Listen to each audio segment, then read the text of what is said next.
This is 5 in 10 from Skywatch TV from Jerusalem. 5 things you need to know for Wednesday, May 8th, 2024. I'm Derek Gilbert. Topic number 5 today, as you might expect, all relating to Israel today, which is our whole purpose for being here. Anti-Semitism. President Biden gave a speech last night for Holocaust Remembrance Day, and he said all of the right things, basically affirming America's support of Israel, condemning the pro-Hamas protests on college campuses around the country, condemning the rise of anti-Semitism on college campuses and elsewhere, while at the same time affirming the right to free speech, but saying that this does not give students the right to start damaging property and so on. Again, saying the right things at the same time, while saying free speech is to be protected. It just seems to me that he is trying to thread the needle between affirming America's support for Israel and supporting those Jewish voters who tend to vote Democrat in American elections, while at the same time trying to make sure he hangs on to the Muslim vote in the key swing state of Michigan. And frankly, I just don't know that that is a tightrope that anyone is going to be able to walk. And that leads to topic number 4, which is while he's saying one thing, his government, the Biden administration, withholding ammunition from Israel. This was first reported by Axios and then confirmed by the Pentagon. A U.S. shipment of bombs that was scheduled to be delivered to Israel last week was in fact held up by the State Department because of concerns over the imminent invasion of Rafah. Now that has begun, as we told you yesterday, but this was something that the Biden administration was trying to pressure Israel into not doing. The president, even though he says we support Israel fully, the unspoken but it's only as long as Israel does what the Biden administration and the radical left within the Democratic Party wants, which is leave Gaza, leave Hamas in power. That is essentially what is being unspoken here. Now, some Israeli commentators responded to this news that just broke today, that by saying that this just proves Israel needs to build up its own armaments industry so it's not dependent upon the United States for ammunition. Because if the United States controls that, well, then if that is cut off, it leaves Israel vulnerable to enemies that are quite literally on the country's borders. A spokesman for the IDF has tried to play this down and said that the disagreements have been resolved privately. The shipment is now on its way, and so there's no further problem. Again, behind the scenes, I suspect that harsher words were spoken.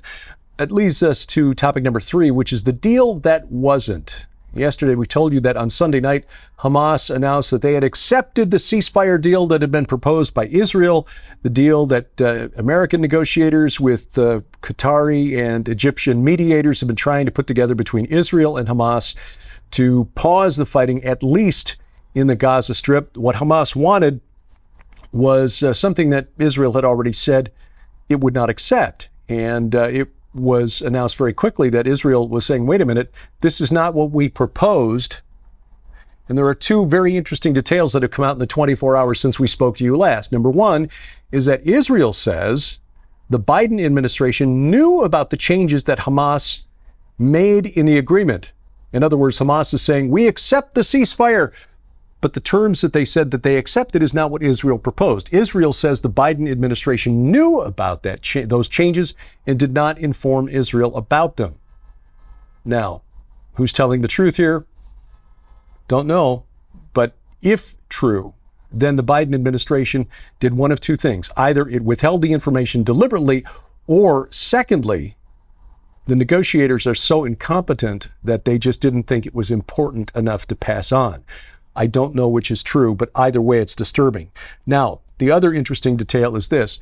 As of today, the State Department, U.S. State Department, has said that Hamas did not, in fact, accept a ceasefire deal. Spokesman Matthew Miller said what they actually did was issue a counter proposal.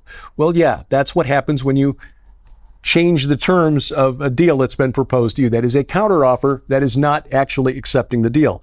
But when you examine the Hamas document closely, translating the Arabic from their statement, you show that what they did was issue a carefully worded and constructed counteroffer that would accomplish exactly what Hamas wants.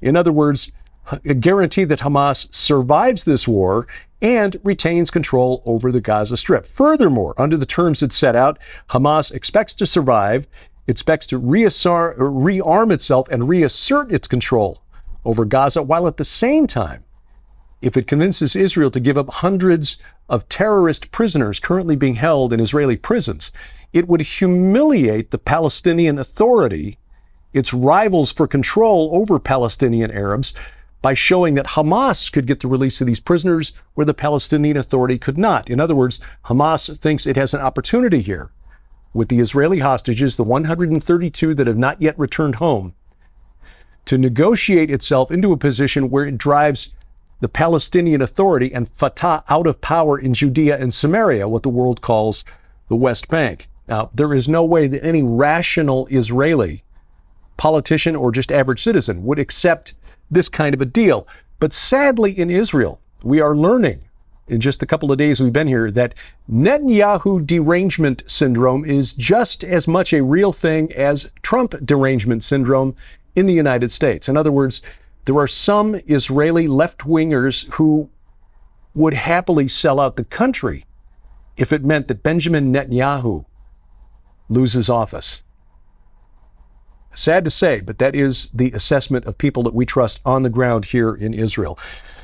Topic number 2, Rafah. We talked about the imminent invasion of Rafah. We told you yesterday that it had begun. The IDF has confirmed that it now controls the border crossing.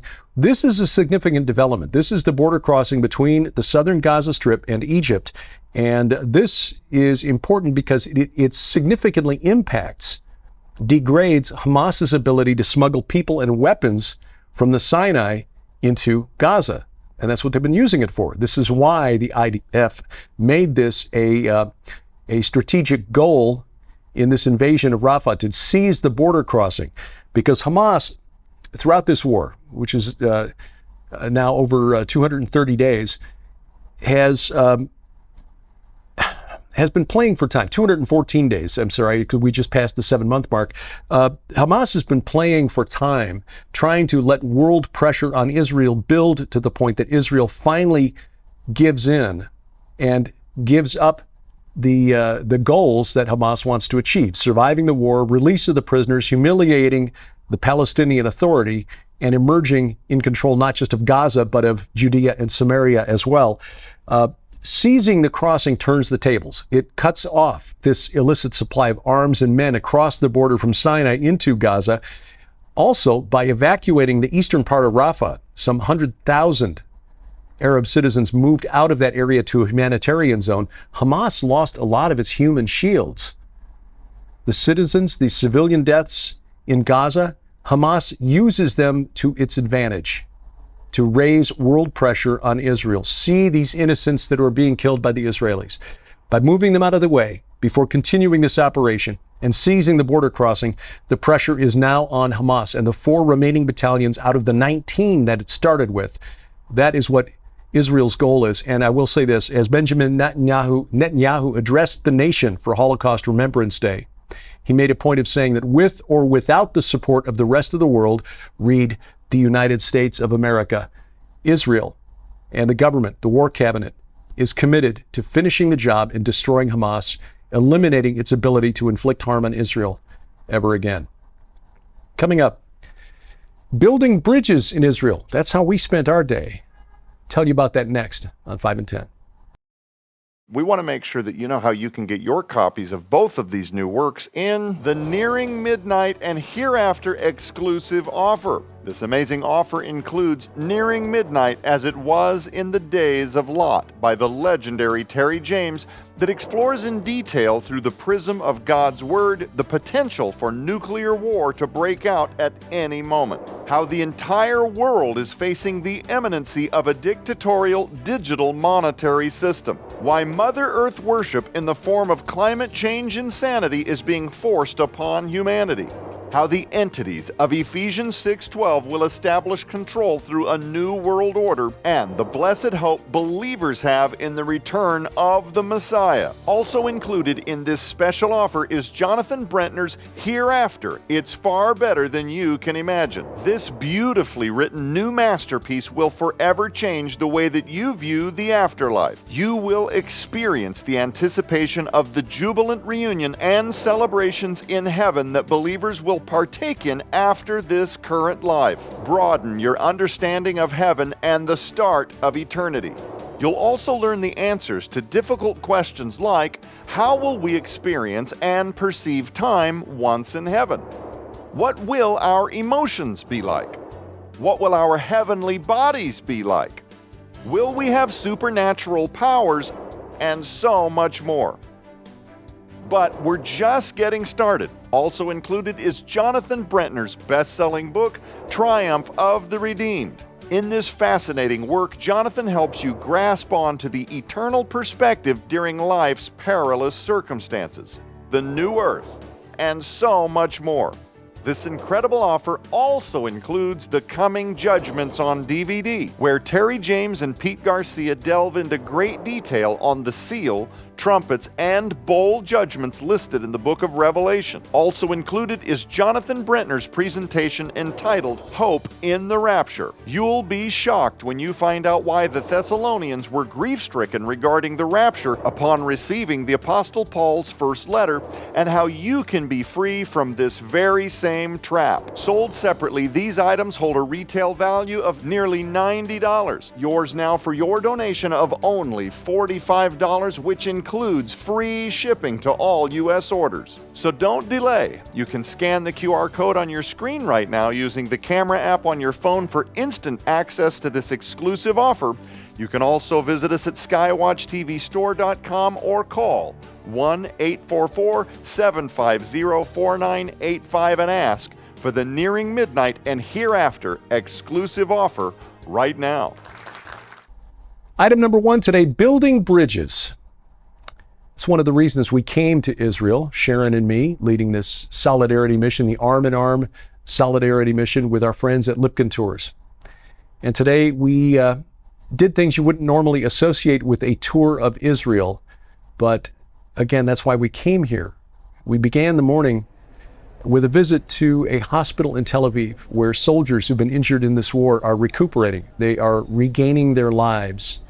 And this means different things to different young men and women, regaining the loss of limbs, learning how to live without pieces of themselves that have been lost in Gaza or in the north to Hezbollah rockets. We met one of the young ladies who had been returned. She was taken hostage from the Supernova Music Festival at Re'im in the Negev, returned after 50 days, still dealing with the trauma and the injuries suffered on October 7th.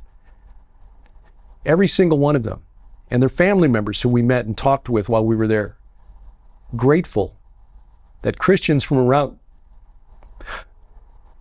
the world were willing to travel just to say hello, give them a chocolate bar or something, just to say, we understand as best we can, looking in from outside, what is happening here, and we support you.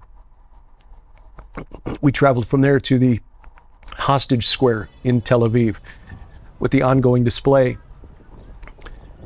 the Passover table, the Shabbat table set for the missing Israelis who are still held in captivity, presumably in Gaza.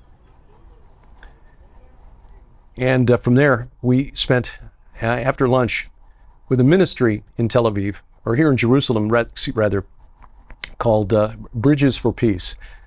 This is a Christian ministry with which our friend Aaron and Eddie Lipkin, our friends Aaron and Eddie Lipkin, have become friends.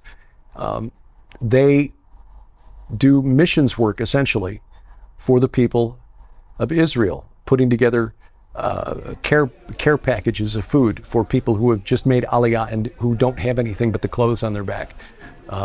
Holocaust survivors who may not have any surviving family members, making food deliveries to these people, taking on projects and other sorts of service that we as Christians can show to our Jewish brothers and sisters to build bridges, because quite frankly, over the last 1800 years especially, the enemy, by which I mean principalities and powers, have driven a wedge between Christians and Jews to create a lingering distrust of one another that was never intended to be there. We've been grafted into that olive tree that is Israel. Israel is still the root.